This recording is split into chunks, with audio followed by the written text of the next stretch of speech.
बिस्मिल्लाहिर्रहमानिर्रहीम। अस्सलाम वालेकुम। किस्सा कहानी वाक़यात और बयानात में खुश आमदीद। पेश खिदमत है आज की कहानी।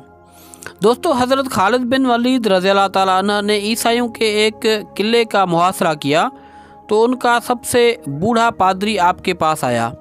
उसके हाथ में इंतहाई तेज़ जहर की एक पुड़िया थी। उसने हज़रत खालिद बिन वलीद से अर्ज़ किया कि आप हमारे किले का मुहासरा उठा लें।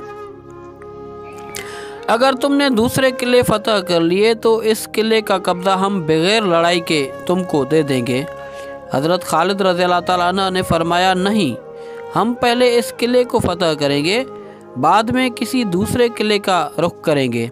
ये सुनकर बूढ़ा पादरी बोला, अगर तुम इस किले का मुहासरा नहीं उठाओगे तो मैं ये जहर खाकर खुदकशी कर लूँगा और मेरा खून तुम्हारी गर्दन पर होगा। हज़रत खालिद रज़ियल्लाहु ताला अन्हु फरमाने लगे, ये नामुमकिन है कि तेरी मौत न आई हो और तू मर जाए। बूढ़ा पादरी बोला, अगर तुम्हारा ये यकीन है तो लो फिर ये जहर खा लो। हज़रत खालिद बिन वलीद रज़ियल्लाहु ताला अन्हु ने वो जहर की पुड़िया पकड़ी और ये दुआ बिस्मिल्लाह व बिल्लाहि रब्बिल अर्ज़ व रब्बिल समाइल्लज़ी ला युज़्र मअल इस्मा दा पढ़कर वो जहर फाँक लिया और ऊपर से पानी पी लिया।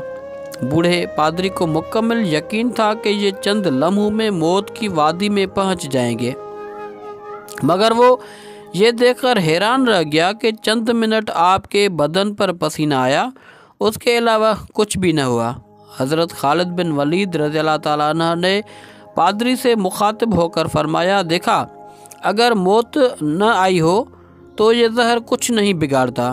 पादरी कोई जवाब दिए बगैर उठकर भाग गया और किले में जाकर कहने लगा, ए लोगो, मैं ऐसी कौम से मिलकर आया हूँ कि खुदा ताला की कसम उसे मरना तो आता ही नहीं, वो सिर्फ मारना ही जानते हैं।